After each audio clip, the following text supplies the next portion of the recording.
dulu kalau masyarakat mencari ikan di sekitar sini itu cenderung merusak.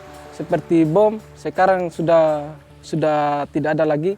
Perilaku masyarakat di sekitar sini sudah berubah total karena adanya kesadaran dari masyarakat tentang bahaya kerusakan dari terumbu karang itu. Dan sekarang rata-rata masyarakat mencari ikan di sekitar sini sudah menggunakan alat yang ramah lingkungan, seperti memancing dan memasang jaring yang ramah lingkungan.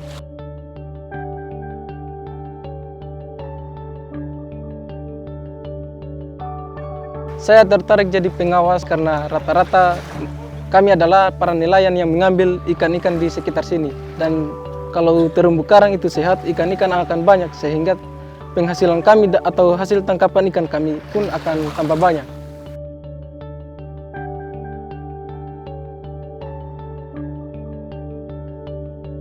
Dari Isyadin ini kita ajarkan pelajaran mulut. Itu mengenai terumbu karang itu penting sekali.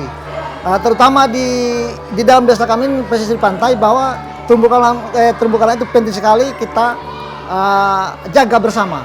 Banyak hal yang diajarkan di sekolah seperti pengertian terumbu karang, jenis-jenis ikan, melestarikan lingkungan. Harapan saya sebagai guru setelah dewasa nanti itu ada kesadarannya bahwa pentingnya melestarikan lingkungan.